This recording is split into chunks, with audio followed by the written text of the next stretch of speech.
Ladies and gentlemen, we are live. PSR is excited to present to you Last Call, featuring your boy, the pimp slap POD, Mike M. Pimpin' ain't easy, but it's fun like money. Got bookies on the run, now it's time to get money. Not your typical way to ball. It's last call like some convicts waiting on the next draw. You can feel the tension. Did I mention? Fools better pay attention, cause we getting paid like a pension. T's on the ones and twos, we not the ones that lose. Mike, money's killers might even make the even news. And now, let's get to the picks. We be pumping! Buzz Force Radio, you know we be pumping! What up? What is up? Welcome into Last Call. It's Tuesday, May the 7th, 6 p.m. Pub Sports Radio. You know where to find the best show out there, giving you guys all that last-minute analysis. You need to go out and smash the books tonight. Welcome on in and smash that thumbs up button while we're talking about smashing. It's going to be a great night tonight. You know Tuesdays mean we bring on Billy Briz. The Ninja of the Hardwood is coming in there to give us some Major League Baseball and NHL action as well.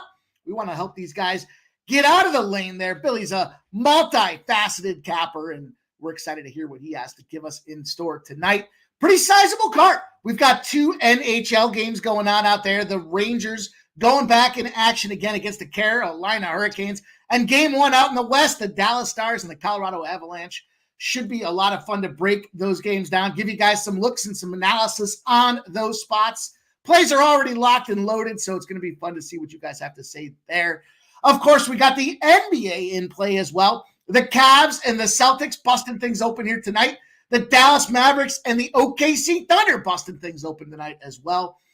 And a bevy of Major League Baseball games. In fact, Major League Baseball pops off at 6:10 here with the Detroit Tigers, Cleveland Guardians game. So lots of fun to see what happens here. Our first game in action will be at 6:40. We've got a slew of 6:40 games, the Angels and the Pirates, the Diamondbacks and the Reds. We're going to talk White Sox in Tampa Bay. What else we got in store out there? We'll get some action going with, I believe, Kansas City and the Brewers, the Minnesota Twins and the Mariners, and the Colorado Rockies and the San Francisco Giants. So load them up, get ready. You guys know the deal with Last Call. We ask you to do just 3 simple things. Smash the thumbs up button. Let them know we're building this channel, this community, this group of sharp cappers, and we need you guys to help us promote the brand. Simply hit that thumbs up button. Yeah, we're listener supported. It means a ton for you guys to become members and get in the green. It's $9.99 a month to show the support. If you're making money with what we've got going on here on the regular between Jimmy the Bag and Company Tuesdays to Fridays, 11 a.m., of course, we got UFC, MMA galore, boxing all throughout the channel. The UFC streams on Saturday nights. We had that fun Kentucky Derby stream on Saturday. And, of course, Last Call here, 6 p.m.s. Tons of live streams as well to get you guys paid. And we have been busting up the live streams. It's been a lot of fun. So hit that thumbs up button. Show the support. Help us build the brand. Secondly, we ask you guys to grab a pen and paper, not for our benefit, from yours. Of course, the plays here with the panel, myself, getting Bills, Billy Briz, and T, our guy Tea Time. Hopefully he'll make an appearance here coming up, sharing with us some of this NBA action that he's been slaying the dragon with. But then, of course, everybody's plays in the chat. You guys have been great. You're getting sharper by the day, and it makes us all worthwhile. A lot more fun when everyone's winning, and it forces us to work harder because we got to match the effort you guys are putting in there. So you're going to want to write those plays down from the chat. And, of course, last but not least, you guys, share the plays in the chat. Let's see what you guys have come up with here to cook the books tonight. We're all working with the same goal. Be kind, be nice to each other out there in the chat. We're trying to get the bookies. We're not trying to put anybody down or beat anybody up. That being said, we're here to get that cash. Stay professional, and let's keep growing this thing on the regular, you guys. We got plenty of action to talk about tonight. We will dive into that as well. Kind of high-level recap last night. Way off in the NBA. Way off in the NBA. Good live bet for the Knicks, but -3 in the first half loss. The Denver Nuggets. Who saw that -6.5? I talked myself back into the Nuggets. I was on the sesh. I was talking about no way they go out there and get the job. I didn't expect the Timberwolves to bust them up the way they did. We did cash in the NHL. We got them Boston Bruins plus 143. First period over did not hit for us, but the full game did. So hopefully you read between the lines on some of those plays out there. And pretty much a mixed bag in Major League Baseball. Let's see here. We stand Seattle, first 5. Man, they got end of that 5th inning there. They got touched up, killed us in the first 5. They lost the full game. The White Sox under didn't hit, but the White Sox team total under did hit. That's a new trend that we put in the database yesterday, and we will continue to monitor those opportunities when they exist. We got the Mets first 5 and the full game, and then we lost that Oakland Athletic spot. Disappointing loss in that one. That was kind of like they're coasting along all game, and then bang, I think it was the 7th inning maybe that Texas came out there roaring and got the job done. So that's the way we start the show. We got a little hole to dig out of this week here, and that is fine because we continue to work hard every day to get it done. So shout out to everybody in the chat. Let's see what you guys are on, and then let's get this show on the road here and talk about these angles, the trends, the cash flow, the analysis, the money line, all the movement, all the information you guys need to make sure that we put educated bets down and try to get that bankroll growing, baby. Joseph Thompson, my first guy in the chat. Appreciate Joe T. on the regular first commenter in there, and he's coming in again. He's dropping them on you guys here. First period overs. He loves it. He's been cashing like crazy on there. He likes this first period over in both hockey games tonight, the Rangers and the Carolina game, and then Colorado and Dallas for our guy Joe T. He says, how about those Wolves? Let's effing go. He got a plus 255 money line. I told you guys, says Joe T out there. Joe T, you did in fact say it. You even said F them Wolves. And I remember, my guy. Shout out to you. That was a great casher. I know you're stacking them bills, man. Joe T says best bet in Major League Baseball. The Brewers at plus 110 for our guy. And there's Josh Lower 34. Gave out some soccer winners there. Dortmund today for you soccer bettors cashed at plus 500. My goodness. Got the Bruins money line last night and the Rangers money line on Sunday. This guy is stacking them high. Let him fly, Josh Lower. Let us know the action you've got tonight, my guy. Phil the Kill in the house. He says, why did I go head-to-head against Mike and take the Panthers? Now I just think the Bruins are in their head out there. It'll be fun to see how that series progresses, but that was a great call. That was a lot of fun. You know, side note, they went down 1-0. That live line was instantly plus 300. You know, I clicked away on that thing, and immediately they scored to tie it up. And then just took off and ran away with the thing. Shout out to everybody that was backing them Brewers last night. Winner Circle says, hey, yo, the Dodgers money line, the Celtics first half. And Subhuman Gaucho's in the house. Big winner last night for our guy, Subhuman Gaucho, leveraging the information he heard collectively from the group here to get himself a big payday. $25 parlay for our guy there. Paid him $1,000. A quick G whiz for Subhuman Gaucho, man. That's awesome. I love seeing that kind of stuff, dude. Thanks for sharing with us and making sure that we highlight and recap them bigger winners, man. That was awesome. A lot of low investment, high return. That's where I like to play, man. That's a lot of fun. Justin McKelvey up in the house. There's Justin. He says the stacks play of the day is the Celtics team total over 110.5. And Joseph Alvarado out there, our guy in Chicago, holding it down. There's Keith. Keith each and every stride says, what up, Mike? I'm looking to cash it on my birthday. Happy birthday, my guy, Keith. Hopefully you are a year wiser, a year healthier, a year sharper in everything that you do. I know you're out there slaying them horses and getting it done as well, my guy. Happy birthday to you. Philly Eagle Flyer in the house. Jason Mayer, what up? He says, what live? What? Kenny Wood in the house. Let's go, my guy. Subhuman Gaucho, give us the hockey play of the day. Stars team total over 3 for a minus 118 for our guy, Subhuman Gaucho. He's also on the Stars team total over 3.5 at plus 133 and 4.5 at plus 235. Smaller wagers on the Stars minus 1 and the over total 6.5 out there. Tori Coker in the house. Jason Mayer says MF. Shout out to the MF chat. Shout out to you, sir, Mr. Pimp. Thanks, man. I guess we're past the 8-minute point. I should have done that justice. It says motherfucking shout out to the motherfucking chat. Shout out to you, sir, Mr. Pimp Slap POD, motherfucker. Excellent use of the MF acronym, my guy. The Futon Bet says Sam Hauser over 8 points. We'll see what Billy has to say about that. Billy put Sammy Hauser on my radar the other day, and let's get that cash. By the way, speaking of getting that cash, hopefully you guys were on that Nas Reed spot with me. Didn't get his double-double, but easily cashed his over 10.5 points before they announced patient zero being out of there. We already knew he was going to be out of there. Everybody else found out late to the party. We capitalized on that spot there. Jason Mayer says, nice intro. You've been upgraded. Thanks, dude. Thanks, Jason. Appreciate you, my guy. Appreciate you rocking with us. There's Jonathan Manson says, Rangers plus 105. Canes have lost the last 4 of 5 to the Rangers. Free renting space in their heads for free, it sounds like out there. Philly Eagle Flyer tied after second inning. The Nats, Braves, and Royals games. Love to see those, my guy. I said that earlier. Shout out to you for the creativity. Love to see the guys coming up with new stuff. There's a lot of copycats out there, so it's hard to introduce something new. And you're leading by example, Philly Eagle Flyer. Shout out to you. There's my guy Dan. Says, how do you like Mike? Yeah, not all fun in the sun, my guy. But more often than not, we try to keep a positive attitude and attract the positivity that makes us have so much fun doing this stuff. So Gerald Jones in the house is going back to the well with Tampa Bay Rays run line. Best bet, like Houston Alvarez home run prop over. And Jason Mayer says, wow. What game were you on with your orange shirt on in that intro? I'm not sure what was going on with that one, but appreciate you, my guy. Oh, he says, shout out. Subhuman says, first goal scorer in the first NHL game. He's going with Seth Jarvis. I like Seth Jarvis. I like Vincent Trocheck. Why not? Why not get a Vincent Trocheck opportunity in there as well? Oldies giving the shout out to the D-Gens. Ricky Bobby says, Ryan Jeffers home run plus 425. And Philly Eagle Flyer, there we go. Tied after second, picks 4-0, 20-6 the last 7 days for our guy out there. Philly Eagle Flyer, doing a great job, my guy. I'm happy to share some of the tracking mechanisms that I use if you're interested in.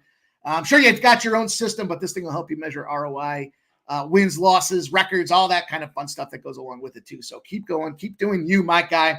Love to see it, you guys. Love to see the people tracking the records, taking it serious out there.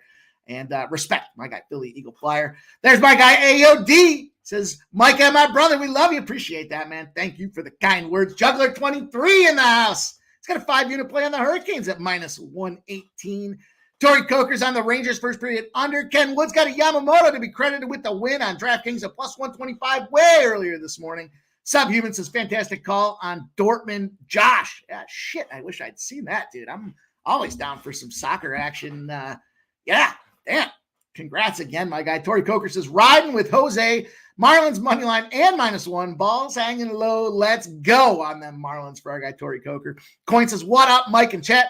Let's have a Tuesday. Got some Pitt under 8 and the Dodgers under 7.5 in the pocket. Today felt like one of those days where I looked across at least a Major League Baseball card and everything looked under to me. So we'll see. You guys have heard me say that a few times, not often, but a few times I've said that, and we have seen more unders than not. Coin out there. Jason Meyer says, shout out to the chat. Don't mind me. Little rip. My guy. Let's go. Coin says Oakland money line was a tough L last night with the Seager 3-run bomb in the. I knew it was late. I went with Texas today. I am not sweating that guy. As a matter of fact, I came back from running an errand and I saw it was like 11-1. I was like, well, that game's a casher. And let's go. Let's keep going with that. Always nice to start out the first day. You know, shout out to Jose. We talked a little bit about him live betting in that game yesterday. Remember what I said? We got a situation. Sometimes you cap the game just because there's a little looseness in that first inning. Doesn't mean you go away and take all those extra runs. It was plus money to go back there and get back on that 7.5. So definitely was the play to be. Shout out to our guy, Jose. Swept the board yesterday. There's my guy, Dustin. Canes, Rangers, both teams to score 3 anytime goal. I'm not sure what that means. 3 anytime goals. Who's going to get the goals? That's what we want to see. It says plus 270. Keith says, thank you, Mike. Always loving the insight and content you're bringing. Oh, man, thanks, Keith. Appreciate you, my guy. Again, happy birthday to you. Jason Mayer says, was the winning percentage on when you are pumped the duck up? I'm not sure. Jason Mayer says, I'm busy right now, but I'm always pulling for you. Fuck with all what you do, put some shades on and get some. Old E. Shout out to our guy, Old E, with the dono, blessing the action before we even push the boat off the dock. Shout out to you, Old E. My homie says, shout out to the fucking chat. Let's go, Philly Eagle Flyer says, thank you, sir. Jason, getting it done. J-Dub says, what's up, Mike? And keep up the good work. Coin. Detroit opens the game with another leadoff bomb. That makes back-to-backs. Is that for this game going on right now? I fucking slammed that Detroit spot, and I used my slammed it. I maxed out the 2-run token, and then I banged away on it some more. So love to see that coin. J Stone 9 says, Mike M. Superstitious. It seems that if I post my bets loses lately, let's break that chain. McKinnon to have the most shots in the game at plus 200. Just repetition, J Stone. You know, I've been there. I tell you what, my shout out to my brother there. He would text me plays, and he was like, man, when I text you the plays, they lose. And we got to get through that. That's all. I'm superstitious as well. But listen, if you like the call and it's a good call, you've done your homework and due diligence. No such thing as being able to not share that with everybody to celebrate your victories. And hey, sometimes we're going to take losses, right? Justin McCalvey, Dan Kelly up in the house says, even if Allen plays and with no zinger, I can't see Cleveland staying with Boston. We'll talk all about that. I got a bunch of angles and trends for you guys to talk about, some rest advantage opportunities, things like that as well. So we will look at that. Justin McCalvey getting the shout out from Old E. Bill Eager says, I'm in, Mike. I'm always need information. And Jason Merritt says, whoa, Mike is pumped up. Motherfucker, if I had time, I would tail everything today. Well, let's get into it, you guys. I appreciate everybody rocking with us. Take a peek down. Make sure you hit that thumbs up button for us. We got to get to 100, you guys. 100. 100 is going to be good business for everybody out there. It's going to be a good luck rubbing off on all the plays that we have today. So smash that thumbs up button. Al Cervic in the house. What up, Al? He says, Cleveland, Boston under 211. What's up, boys? Let's go. With that being said, let's dive into Major League Baseball. We'll bring Billy Briz on to talk about his play shortly. Sancho, it's good to see you, my guy. But let's open things up. Let's talk about these games here. We'll go through the deal. You guys know what's up. We'll talk about the cash coming in. We've heard earlier today, these line movements have been so sharp when it comes to where the cash flow is going. And it makes a lot of sense. You know, you think about like the month of April and May, you typically don't have a lot of bettors, like public bettors coming in. Now, let's say you don't have a lot of public bettors. You just, the experts, the sharps, the guys that are out there making a professional living on this stuff are trying to find ways to exploit soft books. Everybody's attention's on the NBA, the NHL, and everything else that's going on right now, which leaves these books vulnerable to posting soft lines in Major League Baseball. That's why we see a lot of these opportunities with the cash flow making a ton of sense. You guys know the deal. We look at the bets, the money, and then how the lines are reacting, how the bookies are reacting. Not just about where the cash is, but what are the books showing in terms of concern or fear? Is it correlated? Is it reverse? Do they just not care and it's frozen? All things that we need to be informed on when we go to make those bets so that we can evaluate how to go place our action. Typically, the bets are going to consist of, parlays, teasers, round robins, prop bets, all the soup, the small, couple dollar tickets and things like that go into the bets. Then we look at the money. Money typically going to be bigger bettors, larger chunks of cash going in on there. And then we want to look at, based on that, what are the books showing in terms of their vulnerability? Is it bets? Is it cash? Is it both of them correlated here? As we look at this Pirates game, it opened up at minus 112. It's moved to minus 130. Right now, we've got 86% of the bets, 97% of the cash on them Pittsburgh Pirates. And how about the total? Well, the total opened at 8.5. We have 81% of the bets and 78% of the cash on the over. It's dropped. It's dropped almost a full run right now. We've got Sandoval and Priester on the bumps here. Patrick Sandoval, 5.91 ERA. Sporting a 1-5 record. That poor guy's just not getting any run support out there. And it'll be interesting to see if things change because, obviously Mike Trout being out of there, Shohei Ohtani moving on from the squad, going to continue, I think, to be a situation that he's going to deal with here. But Quinn Priester on the other side with Pittsburgh has a 3.31 ERA. He's also find the win out there. And thanks, Mel. Appreciate you, Mel. Shout out with that Bruin spot there. Real Deal Prime says Rochester Americans force a fifth and final game versus Syracuse after being down 3-0 to start the third period. I believe that game's Friday. I believe it's Friday here. I got some buddies that were trying to get me to get to the game out there. Real Deal says the Sabres have a 3.5% chance of winning the lottery. I believe the Sabres will get the 11th pick and the Flyers will get the 12th pick. Write them down, highlight them, underline them. We'll see if you believe in some of that stuff. But if the Sabres get the 11th pick and the Flyers get the 12th pick, remember who said it first. Coin says Arizona's on a 1-10 first game of a series spot. Hate that Cincinnati is on an L5 or I'd be on the Reds. And Real Deal's confirming it's Friday. Listen, guys, as far as this Major League Baseball game is concerned here, a couple things going on. I like the fact that this game's being played in Pittsburgh here. Obviously, that West Coast team and the Angels, you know, what they've kind of been up to here. They took a straight L across the series. Well, I guess they went 1-3 to open up their East Coast, Cleveland, Pittsburgh, kind of their East Coast road trip out there. But last game yesterday, another thumping out there. The consistent thing with this Angels team has been the unders. They have just been on a tear. Conversely, on the same side with the Pittsburgh side of things here, we talked about these pitchers not getting run support. So important to see how that kind of evolves because we've got a 5 in the last 6 games gone to the under for Pittsburgh as well.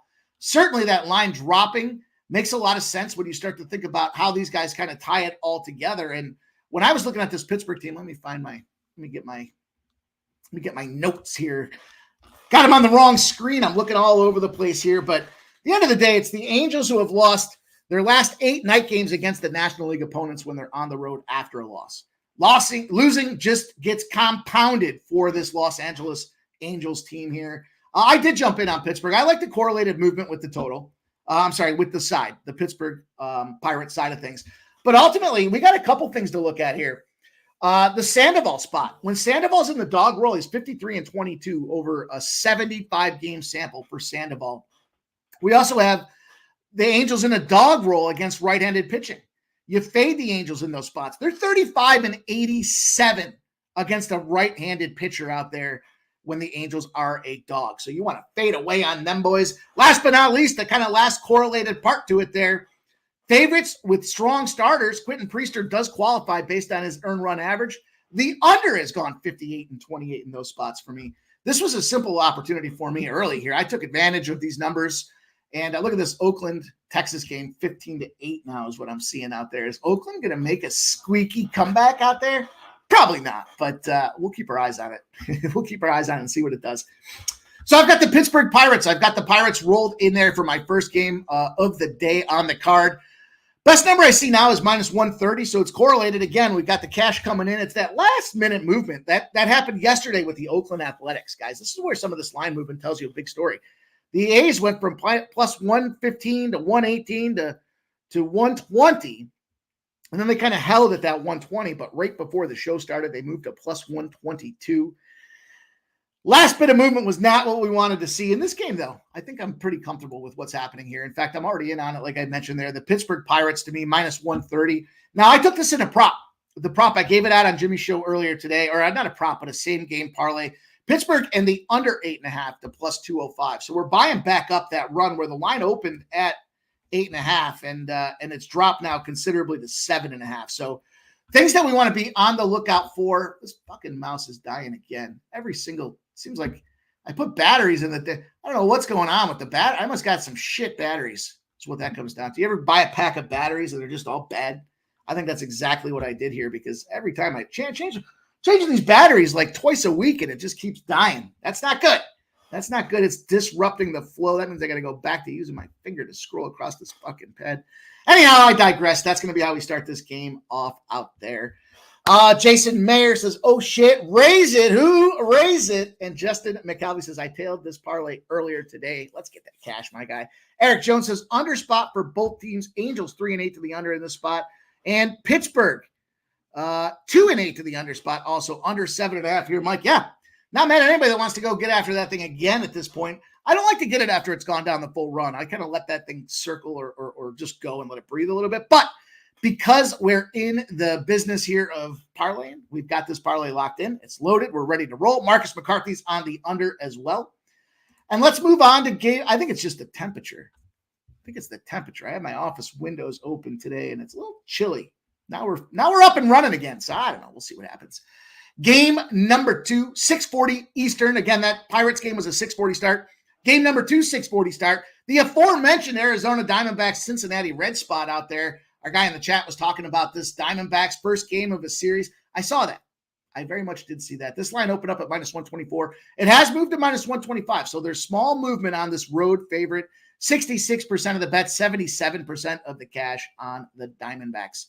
We look at the total, 84% of the bets on the over, 81% of the cash on the over. Yet the over's dropping. It's gone from 9s. Now we're starting to see 8.5s. Not true 8.5s because they're at even money for the 8.5. So there's still, minus 110s, minus 112s out there for this Diamondback spot. And we've got Zach Gallen.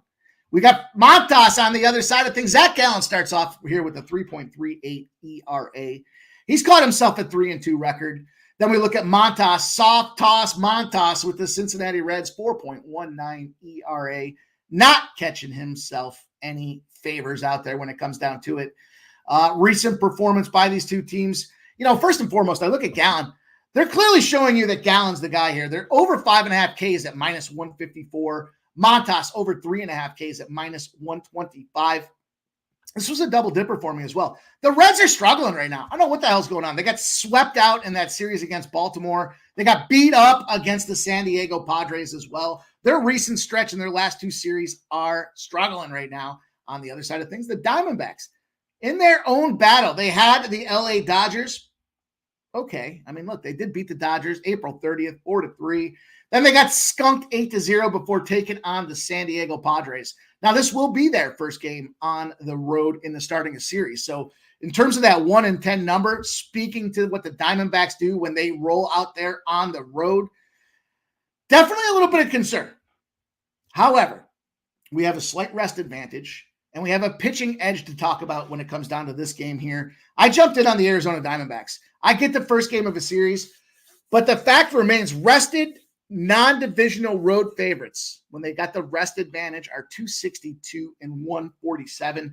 I told you guys the other day we're tracking a whole bunch of trends, just like we did with hockey. We'll whittle these things down to a well-oiled machine as we get deeper into the season. But this one's got a lot of sample to it. We're talking about 400 games in the sample on this thing here, and it's showing a considerable advantage to this Arizona Diamondbacks. We check the box with correlated line movement, and then we look at these two pitchers. How about these for a factor here? Zach Gallen, on the road, when he's a minus 160 or less, the unders are 25-8 in favor of the under. So 8-25 to the under. I don't know how you want to look at that. We've had some conversation about that before. The unders hit 25 times. The overs hit 8 times. How about that? How about soft toss Montas? This guy's a scrub, but his unders are 22-8 as well. I really love the fact that these two guys are kind of struggling to get the run support as evidenced in their records right now. I think Arizona does find a way to pull this game out. The Arizona kind of trials and tribulations were hot bats to start the season. They kind of started to cool off, but now here we go, coming out to a hitter ballpark and an opportunity to go make some noise at that Great American. And I think that's exactly what they do here. I think they find this win comfortably. I've got that minus 125, but I went to double dipper on this as well. Let me just make sure I've got the best line still. Minus 125. We're starting to see minus 130s now. So that Arizona line is starting off at 640. So we got about 12 minutes to go. But you know it. You already know the deal here. I teed you guys up for these unders as well.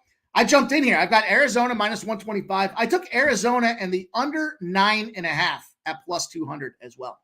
This is going to be the way we move forward with these things. You got to capitalize when these opportunities are out there. And, I think, we take a low favorite here in Arizona. Why not run after it here? We could have an opportunity to turn 2 units into 3 units and move forward, and we'll continue to do that. We've had a lot of success with that throughout the board, and we'll keep it rolling. There's my guy, Coogie Cam. I got to see Coogie Cam the other day on stream. It was fun hanging out. He says Arizona in the over here, and Eric Jones in the house says lean over here. Gallen, not so good on the road. Maybe he shows up here. I want the Reds on the over. I'm off, though. And there's my guy, Ron Crawford. What up, Ron? He's got the spreadsheet play of the day is Arizona out there. Jason Mayer says, gosh dang, Montas, my guy. Maybe first 5 then for our guy there. Ricky Bobby saying he likes that Kogi Cam. And Eric Jones, 8-2 straight up spot for the Reds and Arizona, 17-5 to the over. Well, I hope it doesn't go over. That would not be.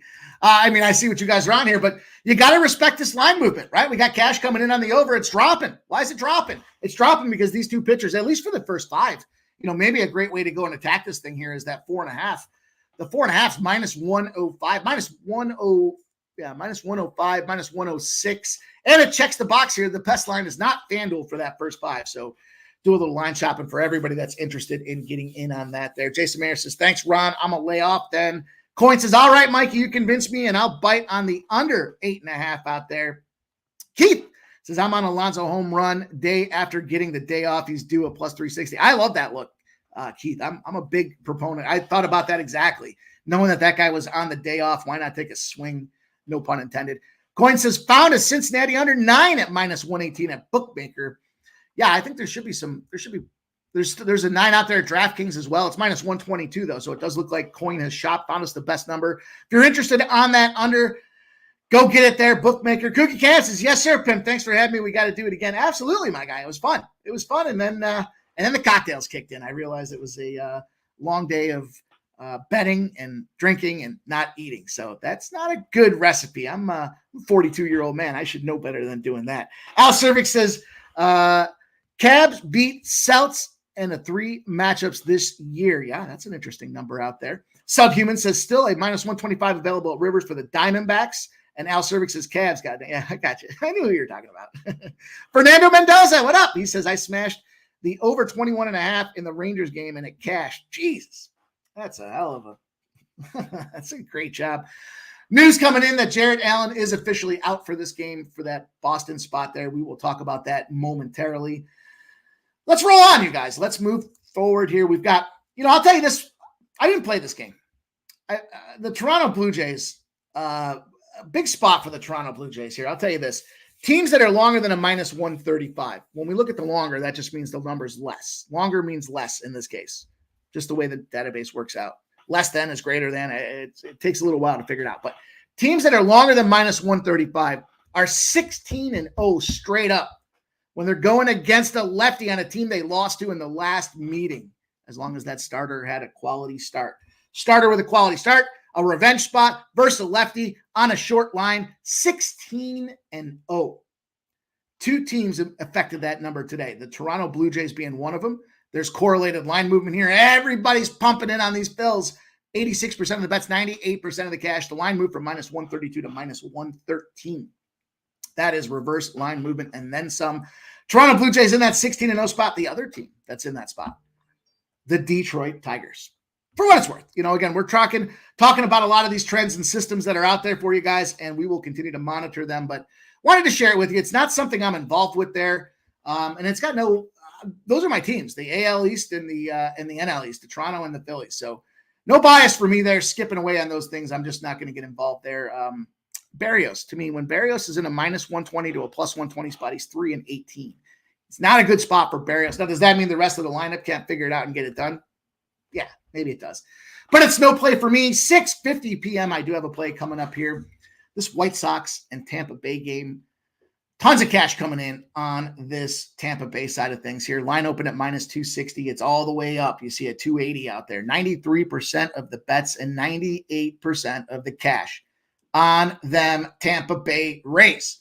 Then we look at the total, 75% of the bets and 92% of the cash on the over. We're starting to see 7.5s out there. I'm not going to fall for this trap again. Yesterday, I nailed that White Sox team total under, but the under for the full game, Tampa smoked them, boys.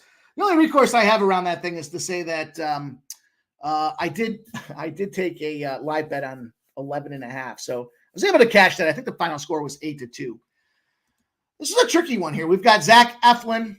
We've got Mike Soroka. Eflin's got a 4.17 ERA, and he's got a 1-4 record. You'll see there was lack of run support in this guy's. It's 3 games now. It's 3 games that these Tampa Bay bats have gotten off and firing. You look back at what they've done here in recent performance. Tampa Bay, I guess 4 games now. They lost 7-1 to Milwaukee. They go back home in the trot. They whoop up the Mets 10-8. That was a game where the Mets were leading that whole time, and they came back and beat them. Then they took the Mets down again 3-1. Then they scored 7-6 against the Mets, and then 8-2 against them White Sox. The bats have found life. I'll tell you, the way I attack this one, pretty straightforward. I'll share it right down to the brass tacks with you guys here. Soroka stinks. Soroka's pitching to contact. He's walking a ton of guys this year. And if you look at like some of the things that I look at when I correlate these games, I start to look at, the RBI props, the hitting props out there. You got a guy like Isaac Paradis who hasn't done shit in a month, and he's out there priced at +130 to knock in an RBI because they know that Montas is going to put that Soroka is going to put guys all over the base.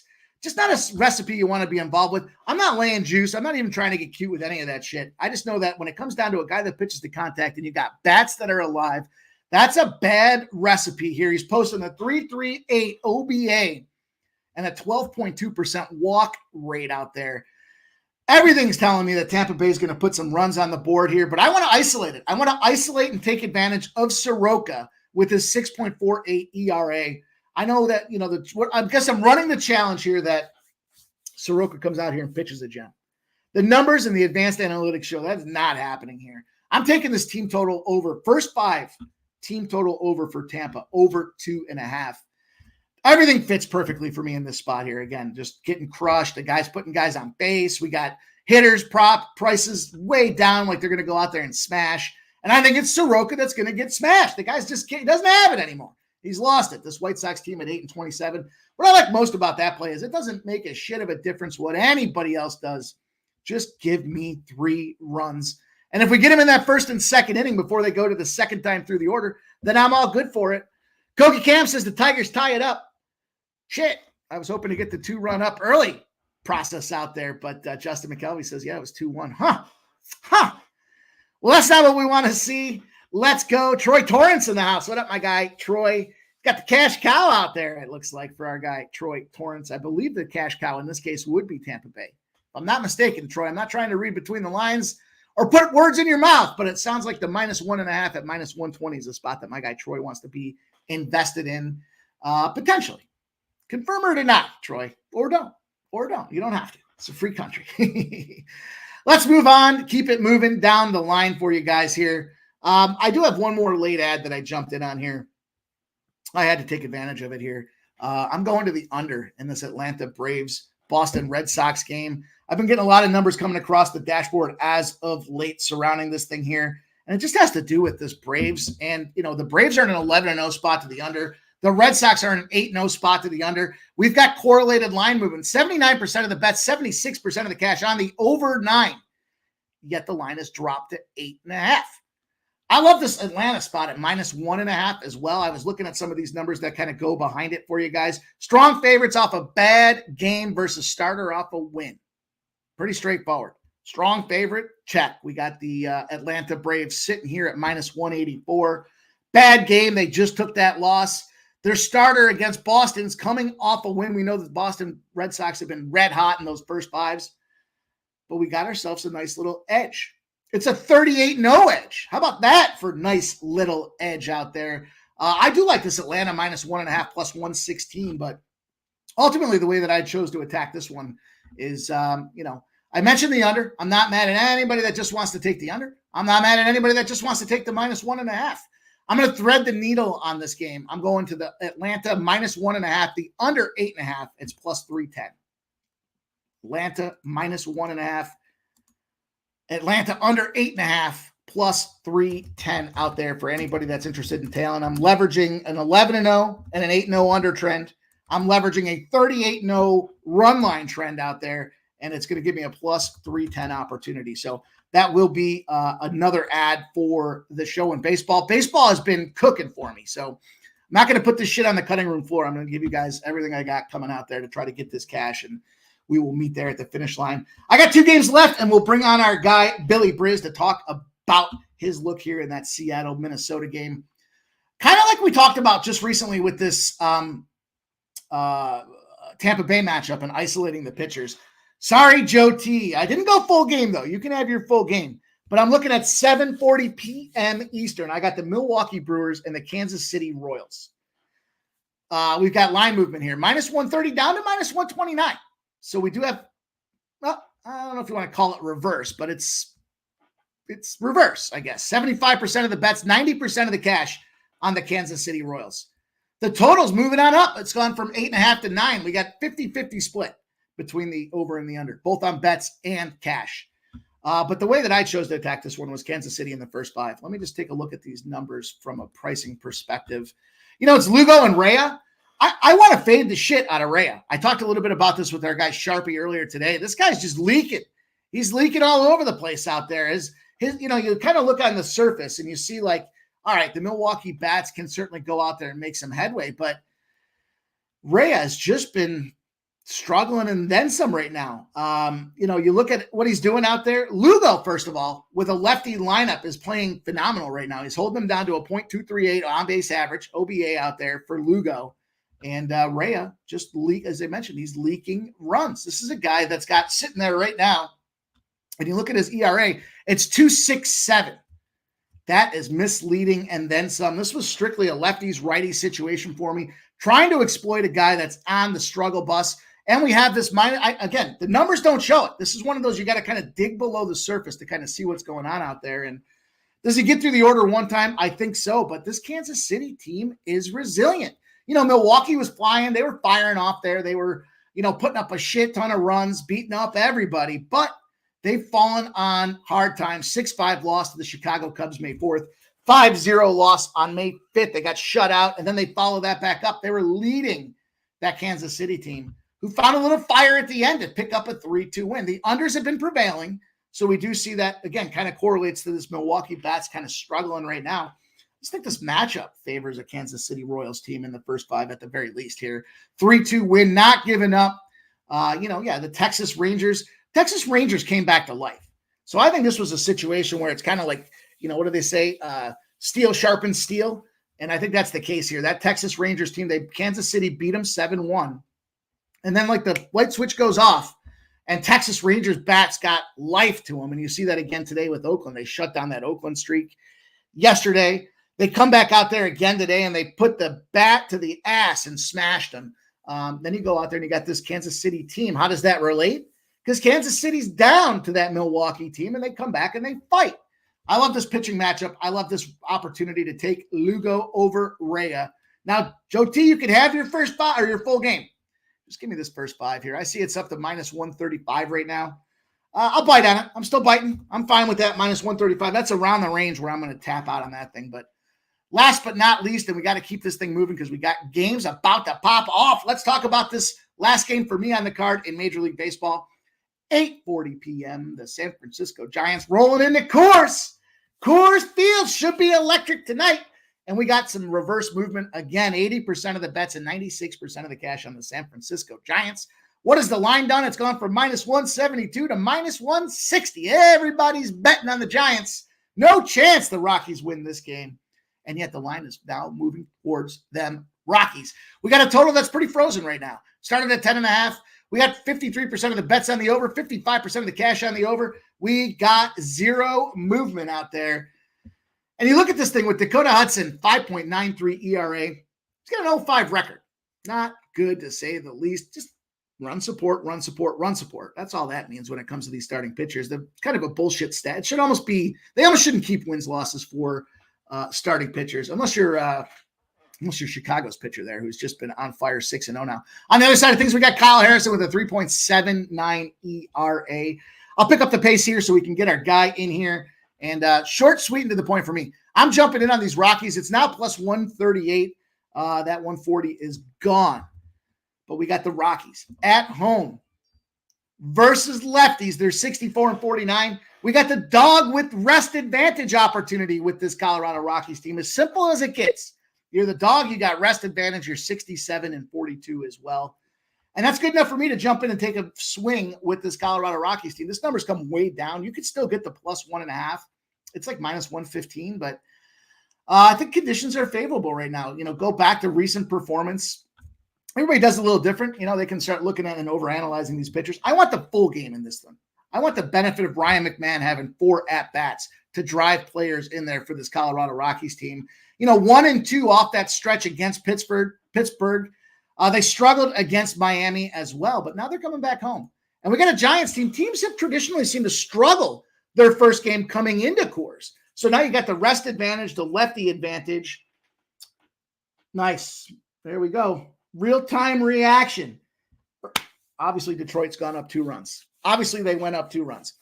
Not even looking at the chat yet to see whether or not that is confirmed, but I got the early cash results in there, boys and girls. You got to take advantage of those road teams when they're plus money. Woo! Let's go. The San Francisco Giants got blanked, a full-out sweep against them Philadelphia Phillies. The number 1 team in baseball, not just by my emotion, but statistically, wins, losses. Let's go, Phillies out there. And I think it's going to take a little bit of time for the San Francisco Bats to recharge. And I'm taking a swing with these guys at plus 138. Correlated line movement trends in our favor. That's going to be the way I close up the card. But we're not done with Major League Baseball here. We're going to bring on the Ninja of the Hardwood, also coming in here, giving us looks in Major League Baseball and the NHL. It's playoffs. It's only right we bring this guy in here. He's watching sports every day. I know he's sharp as fuck. Let's bring on Getting Bills to talk about some playoffs and some Major League Baseball. Billy Briz, welcome in, my guy. It's Tuesday. I love when I ask you on Tuesday, are you good? You're, of course I'm good. Let's go get this cash, my guy. How you been? Doing good, man. Doing good. Nice little weekend. We're booted up. I'll be quick on the MLB game here. We're taking Bailey Ober over 16 and a half outs. That's a little bit of a tongue twister. Minus 130. He's overpitched 4 consecutive games facing Seattle's offense that's been playing a lot of unders this year.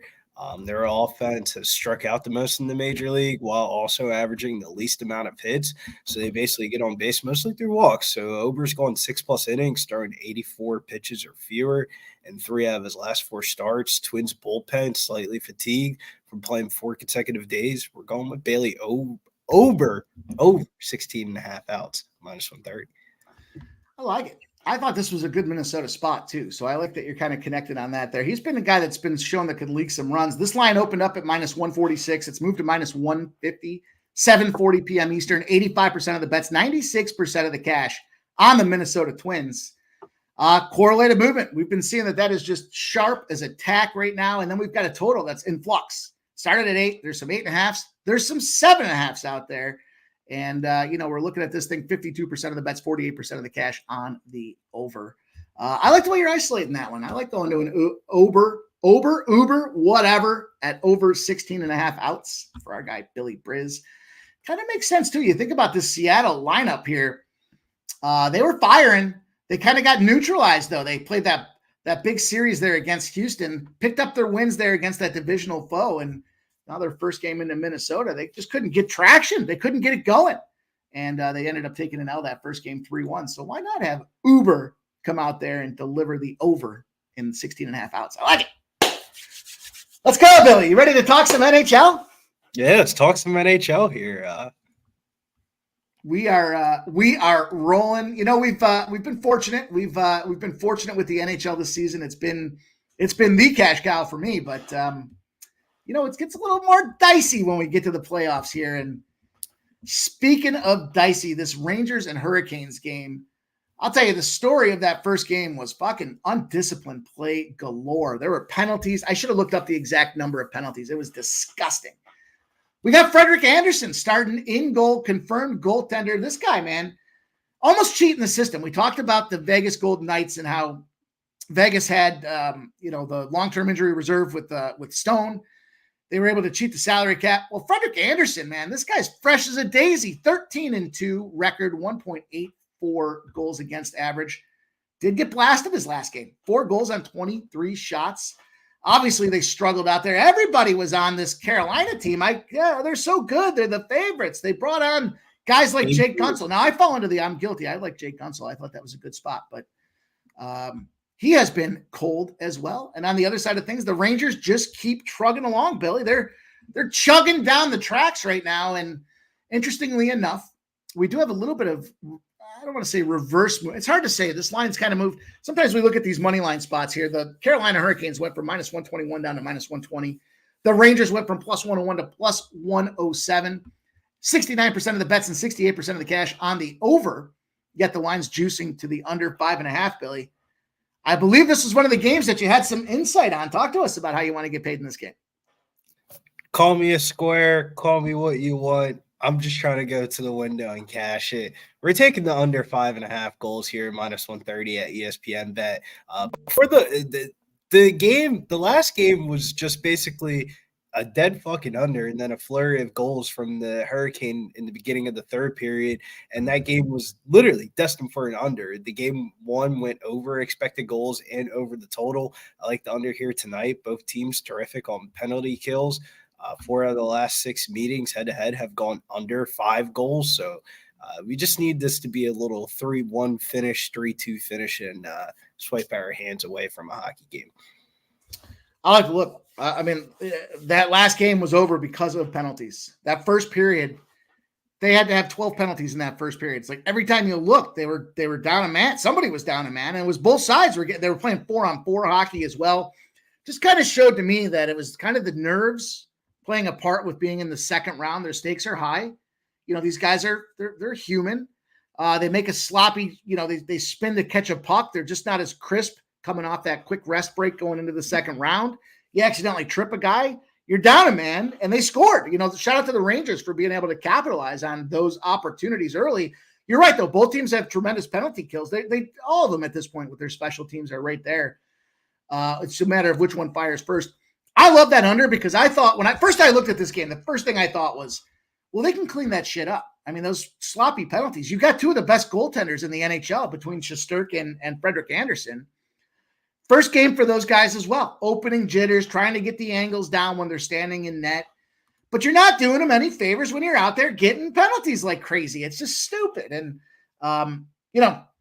I think that the ultimate spot for me here, I love this under. I'm with you on the under 5.5. But I'm taking the Rangers again. Stop disrespecting who should be the Stanley Cup champions, or at least the guys coming out of the East. Plus 107? I mean, I got two eyes. I watched that game. Nothing in that game showed me this team should be a plus 107 out there. They were top to bottom. They got the lineup between Mika Zibanejad, Panarin out there. They got Rempe's a guy that's going to be the enforcer and kick some ass and take some names.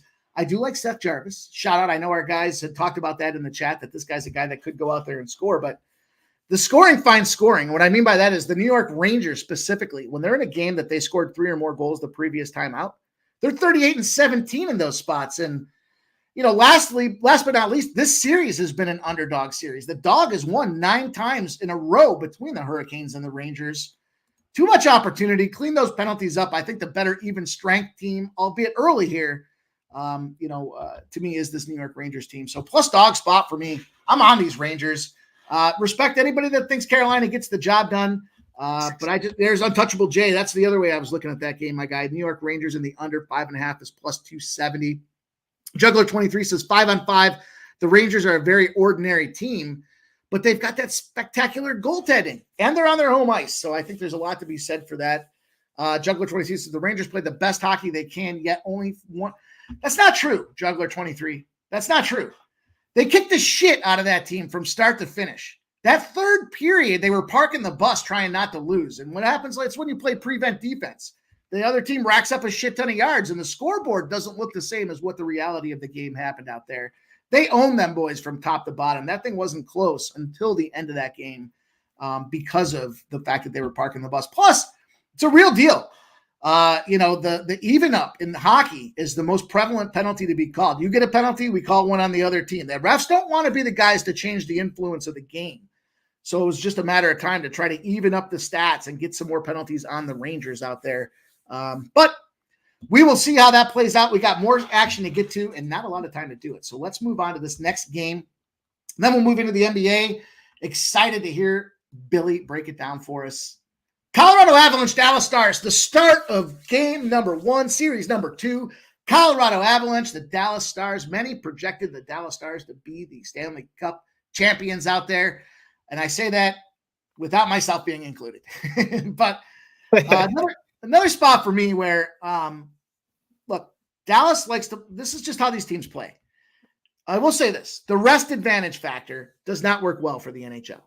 The team that has the rest advantage, ergo the Colorado Avalanche, they're 3-10 in this spot. They're also 10-2 to the over. So you guys that like that first period over, the full game over, I'm fully on board with that. We talked about the team that gets the hits advantage. That's been a shit trend. I was watching that thing the last 9 games. I think it's 1-8 in its last 9. That's the Dallas Stars. The Dallas Stars I'll physically brutalize that Vegas Golden Knights team through 7 games out there. But to me, this is just a spot where I'm not buying what I'm seeing here out of the Dallas Stars. This line moved from Dallas minus 132 down to minus 120. I will say this. We had a spot for the Florida Panthers that lined up to play Boston Bruins the other day. It's the same position that lines up to play the Colorado Avalanche here. Small home favorites after an over in a rematch spot are 12 and 25. That was the situation that Florida Panthers found themselves in against the Boston Bruins. It's back in action tonight. We have correlated line movement going on out there. I get the conversation. Gorgiev's a challenge. He's a struggle out there. But after that first game of getting shelled, he rallied. 4-1 record in that Winnipeg Jets series where everybody was saying Winnipeg was moving forward out there. Dallas is a team that's comfortable going to overtime. They got Ottinger. We know Ottinger kind of had the rubber fall off the tires later in the season. Now, will they be a competitive game? Does the overtime make a lot of sense in this game? Yeah, probably. I mean, it's the first game of the season or series, but I'm going dog again. I'm following that same trend we had with Boston. I'm going back at these guys in the revenge spot. 3-1 was the series advantage 4 games that these two teams played this regular season. By the way, goal scoring galore in those games out there, but give me this Colorado Avs team here. It's down to plus 107. I think I see a plus 106 out there now. Not excited that the number started from plus 112 and it's dropping, but a plus 106, I'm still on board. I'm still on board with that. I see 105s, 102s. By the time game pops off, this thing will be a pick 'em.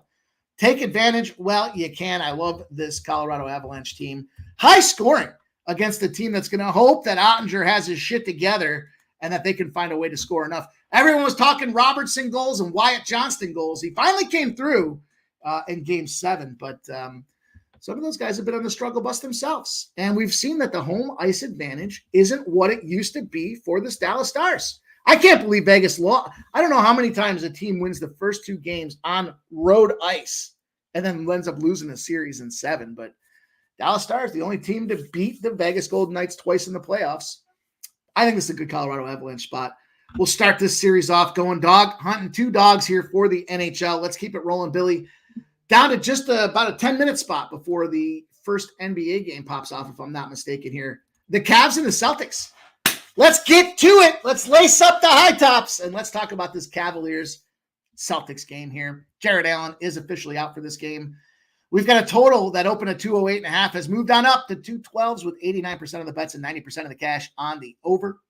And the line is just steaming to the Celtics. It opened at 11. It's up to 12.5. 52% of the bets and 56% of the cash on the C's here. The Boston Celtics. Billy Briz, the floor is yours. I've got some numbers. I've got some trends that I'll toss out there, but I will say this. As far as the NBA is concerned, we talked about those first half unders in the first round of playoffs. Since 2021, the first half unders are 143, 85, and 5. That's a 63% hit rate. This season, they're 32, 16, and 2. I believe they shine in the first couple of matchups of a series, as we saw last round. But Billy, the floor is yours, my guy. Let's talk about getting this cash. What's the deal? Yeah, this one was one of those ones where I almost went to the window last night with the 11 with the Boston Celtics, but I had to remind myself, why am I going to the window with the Boston Celtics?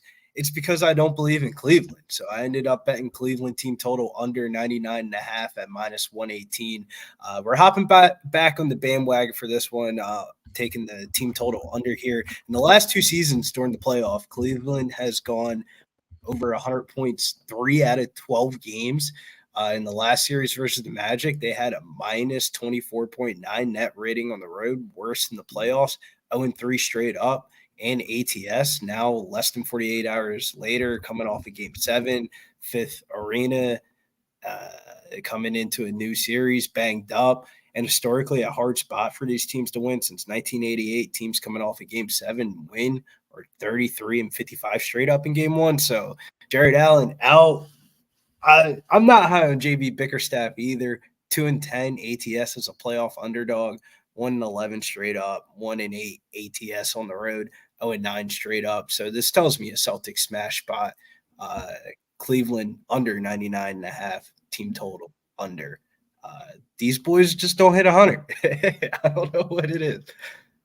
You know, it's funny because I feel like we talked about that last week, specifically on Tuesday, about how they'll struggle to get to 100, and you know that number's sharp as a tack at 99.5. I rolled with the first half under. I'm not trying to split the atom here. It's just going to go right back to it. But it does correlate, I guess, to your side of things here and saying, you know, these boys can go out there and get the job done. Just play some defense and hold that Cavaliers team to a lower scoring opportunity.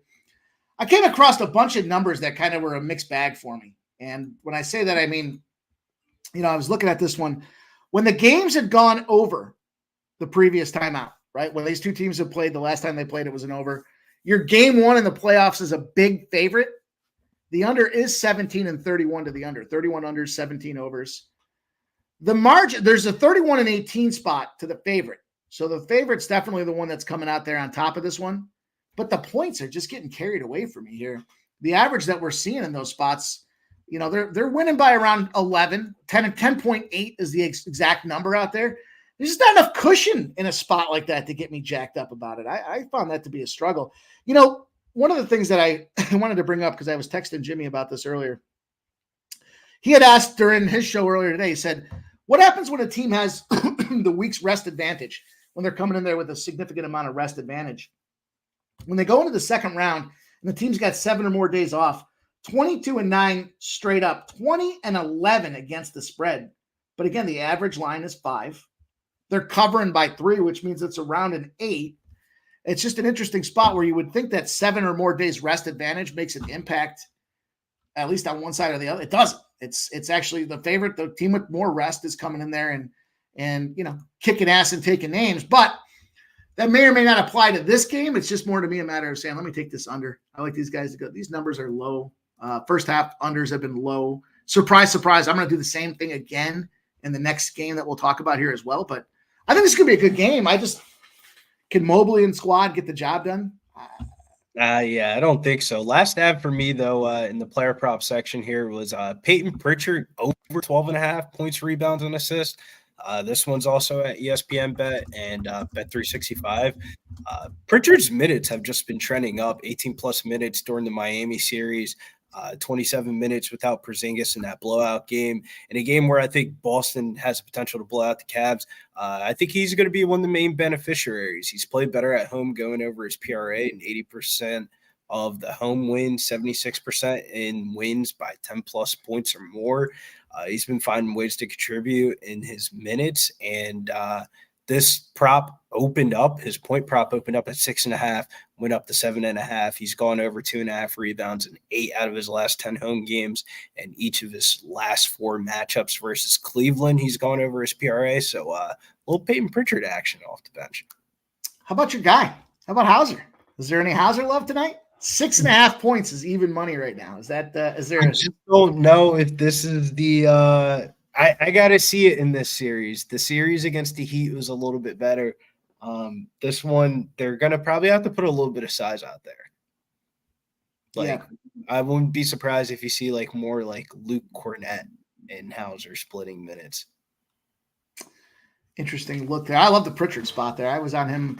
I forgot which game it was last series. I was even looking at his threes out there because he came out there and went Dunkachino for me. Over 1.5 threes is plus 120. I know that doesn't necessarily correlate to these unders, but for the wire to wire, for the trifecta, the Nasty Nate special, they got to be going out there kicking ass. And Pritchard seems like a good guy to slide in there off the old bench to come out there in the third and fourth quarter and knock down a couple of threes that don't mean anything because they're already up on the game. To me, that seems like a good look. So, you know what? I'm gonna add that. I'm gonna add. I know I'm on the under in this game here. I love you're talking about his points, rebounds, and assists. I'm gonna go in there and take his threes. I mean, I think the bench players correlate with the under. I mean, if the game goes under, we're more than likely probably going to see more of the bench guys and later on in the game. I mean, this is less than 48 hours for Cleveland coming into Boston. They had the worst net rating out of any team. Bickerstaff just can't win a road game. 0-9 straight up on the road in the last 2 seasons. I mean, holy shit, dude, that's bad. Do you think it's a complete route job, or do you think that at any point in time they're going to be close? I think the beginning of the game is going to be close. That's why I kind of went with the full game team total under. You know how it is. You start up a little bit, everybody's playing around. The fucking game is bad, boring in the first quarter. But then once the second quarter kind of turns it up a little bit, I think there's going to be an adjustment period for Cleveland because they just played the Orlando Magic. Them motherfuckers aren't hitting no wide open threes. Now you're playing the Celtics, a team that's going to hit wide open threes left and fucking right, and they're going to be Donovan Mitchell's too small to be a number one, and especially against the fucking Celtics, where Jaylen Brown's like 6'6" guarding him.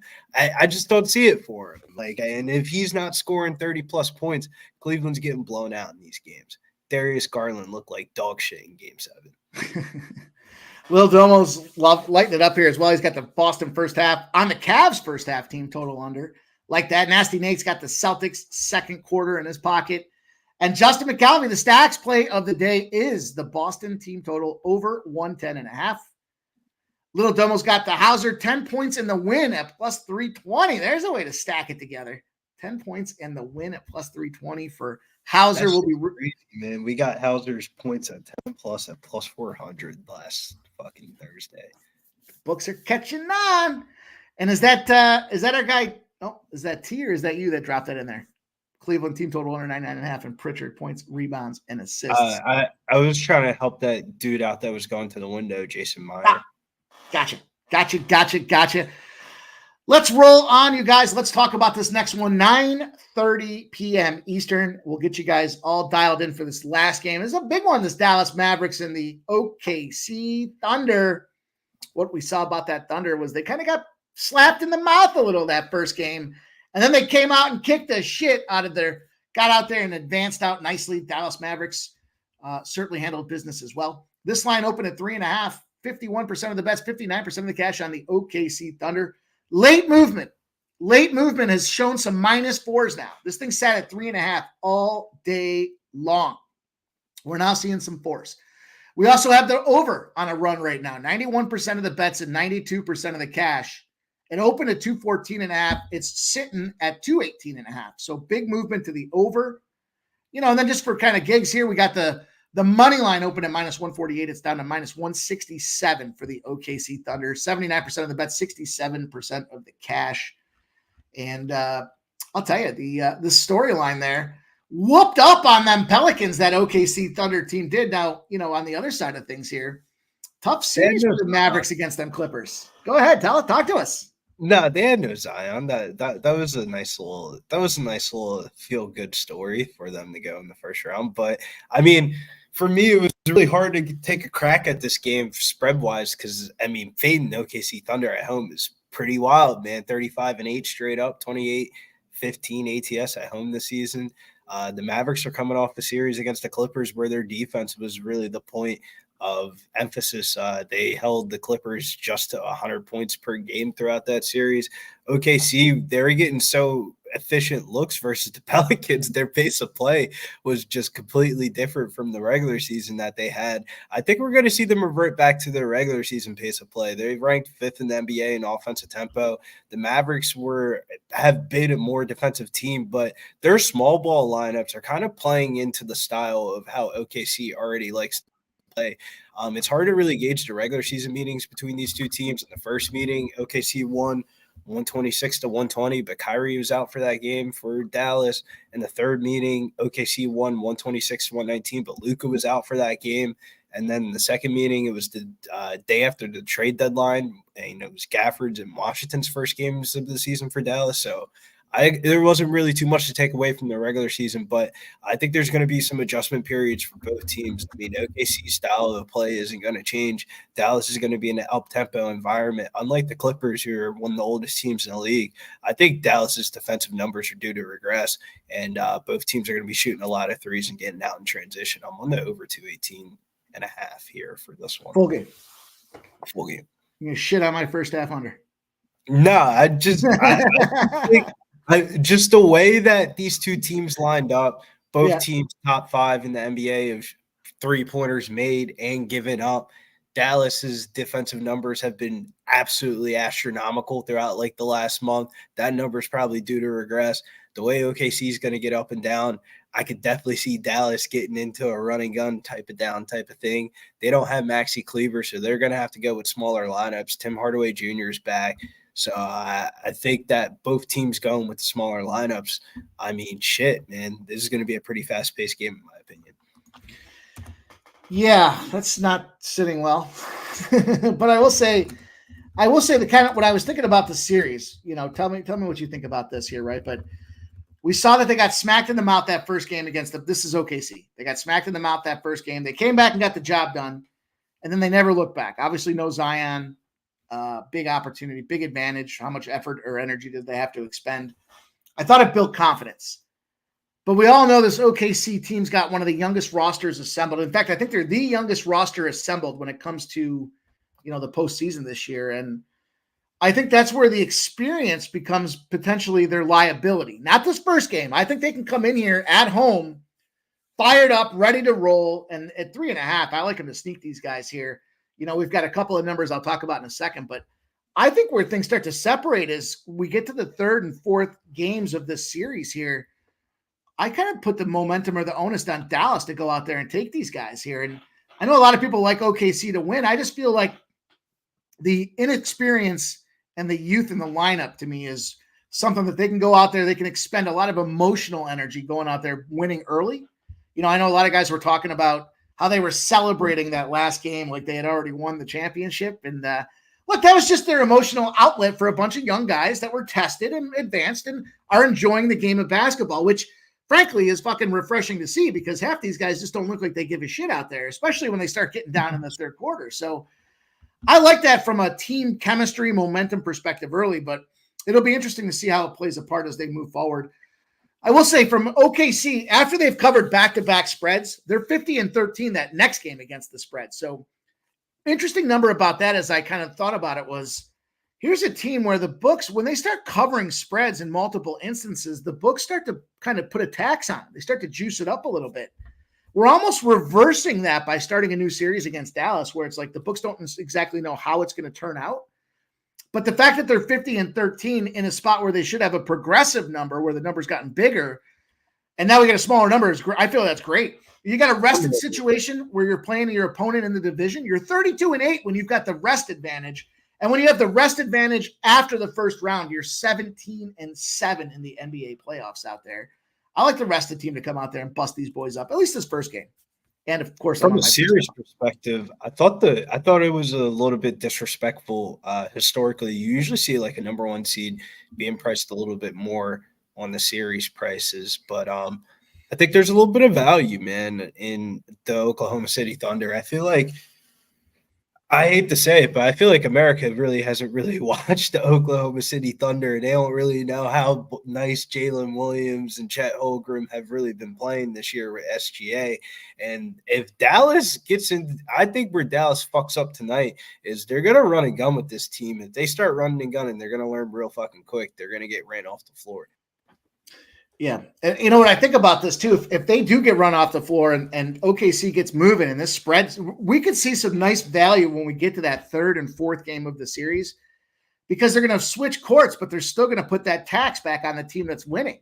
And that'll be the opportunity where I think Dallas can come back here and not to future script it too much. We have to see how this first game goes and how things kind of deliver, but I think we're getting a treat right now at the 3.5. Yeah, I've seen some 4s and 4.5s. I get you guys. I see those numbers that are out there. It's crazy. Coin said that there's 4.5s that are starting to come out there now in this game, which doesn't entirely the number surprises me a little bit, but I thought this number started out low to begin with. I do think, though, over the course there, we'll be able to catch some value on the other side of this thing, provided it goes the way it should. Rod Z up in the house. He says the over for this game. So you're in good company, Billy. Rod Z likes that Rod over Z with you. I'm going to ride this first half. My theory in this one is just simply, we see these first couple games of the series, the first half unders shine through so bright talk about light the fucking beam. They lit my bankroll up that last series and it started to taper off, but it's still hitting. That's why I kind of started this segment off of the NBA with talking about the 66% hit rate for the first halves. It's going to diminish as the series goes on, but yeah, I think there's an opportunity. Maybe the full game does go over here. I like the 112 though versus the 218 because I've got they're saying the first half is going to be the higher scoring half, and as long as they can strap it down a little bit and keep Dallas in check early, then the second half let you boys go wild with these points. Let OKC get them points out there. Not so sure it's an SGA game though. Kind of have some reason to believe his under total is going to be in play for to your point about bench players. Those guys come up and shine, man. So I think it's I hate to say it, I don't want to defend anyone, but I think it's a Josh Giddey night. Like, I think for OKC to win, he's going to have a good game. Well, I am not offended by it being a Josh Giddey night. You never know how people perceive that. But, I mean, think about it. Like, Luka is going to be guarded by Dort. Kyrie's going to be guarded by an assortment of people. I think on the offensive end, it's going to have to be Josh Giddey helping out SGA with the playmaking opportunities, hitting open threes, stretching out the floor. And Derek Lively. I want to see some Derek Lively action. You looking at my fucking screen? I was just about to talk about Derek Lively. Literally, his rebound numbers at 6.5 is plus money. I like his point. I like his PRA number. I think it's a great night for Derek Lively out there to get the job done and make some noise. Look at his last few games, man. His points, his last few games. He had 7.5 the last game against the Clippers. He puts up a 10 spot. 6.5 against the Clippers. He puts up a 12 spot. 6.5 gets an 8 spot. 6.5. They just keep putting him at a stupid number, and he just keeps crushing that points total out there. I like him to go off. You know what? Now that I've talked about it, I'm gonna have to add that one to the. Repertoire here. What do you think? Points, rebounds, and assists. Points. Let me look. His points total is 8.5 at plus 124 right now. Because all of his points are like bullshit ass Luka throwing the ball to him. Like, you got to be an idiot not to miss this. Like, right. They're all like alley-oop type dunks. So, like, I'm actually inclined to kind of go with worst points and rebounds. What's the double-double prop at? I can't imagine. That's probably stupid high odds. Plus 850. Wow, 850 on FanDuel. No, it's down to 675. So it's catching some steam. Stop steaming it on 675. Wow, it opened at 850. It's down to plus 675 for Lively. I mean, because he almost got it in the last game. I mean, he got 10-9. I feel like you could go either category and you won't really steer yourself wrong. Rebounds are a little bit easier to grab, but I mean, fuck, man. He gets 4 Luka Doncic lobs to the basket. That could be fucking 12 points right there. All right, I'm gonna light Lively up. I'm gonna take his points. His points is over 8.5 at plus 124. I'm gonna write this down so I can make sure I get it. Hear me out with this. I'm gonna take his points at 120 plus 124. I'm gonna take his rebounds. Oh, no, hang on. I'm going to take his rebounds at – where'd he go? Where did he go? There he is. 6.5 is plus 114. And then I'm gonna tap into his double-double. Because fuck it. If he hits the double-double, that would be nutty. And it's down, right? 675 for the double-double. And then that's it.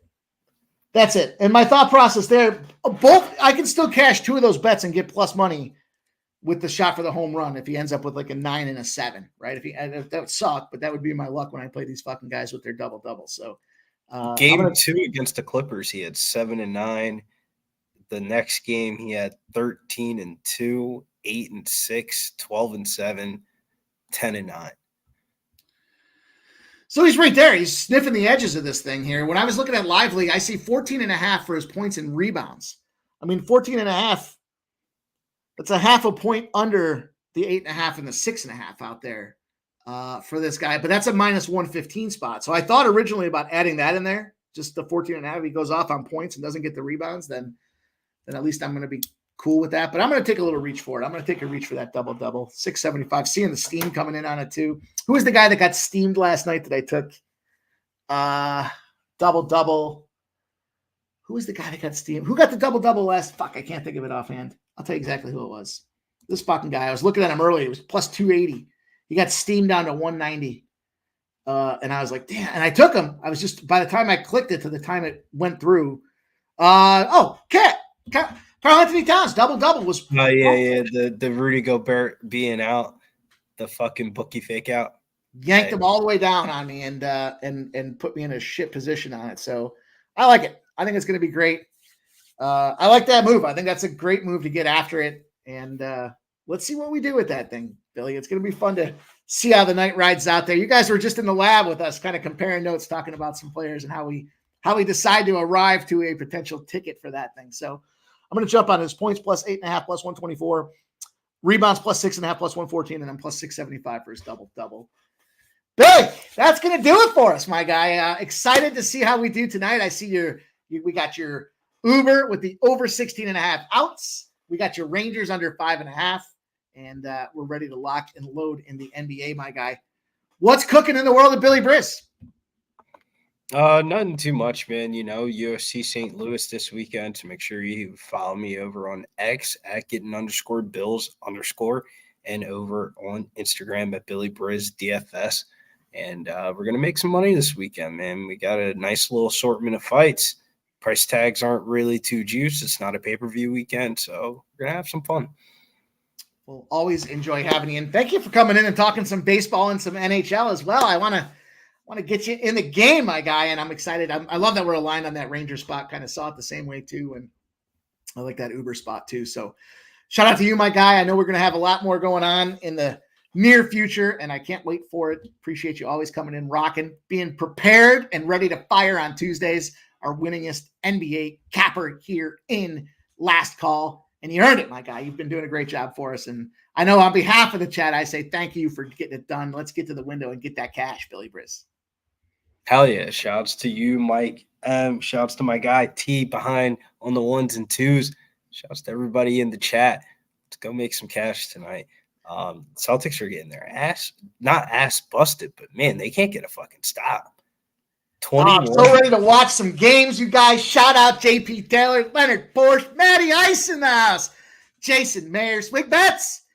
Good stuff from you guys, man. Rod Z showing up, showing out for us, giving us his best looks there. Justin McCalvey. Love you guys coming in here, man. Rick J. Appreciate you spending time with us. Philly Eagle Flyer. Kelly V. Guys are great, man. Cap and Cards. I'd shout you guys all out. I want to get to that window myself. Shout out Kyle Tucker, baby. Plus 185 RBI. Are you fucking kidding me? We'll use that as the outro, baby. You guys know where to find us, Pub Sports Radio. Go out there, subscribe, hit the notification button. When we go live, you'll be in the know. We're listener supported. Go out there, become a member. It would mean a ton to us to see more of you guys get in the green. $9.99 a month. You get discounts to the merch store, member exclusive programming. We had that circuit contest entry exclusive to members. And of course, you get yourself a virtual pony twice a week. They're doing $50 horse races over there with Jimmy the Bag, man. Lots to be beneficial from it. And it helps us a ton. So we appreciate you guys showing your love and support. Smash that thumbs up button on your way out. And stay popping, baby.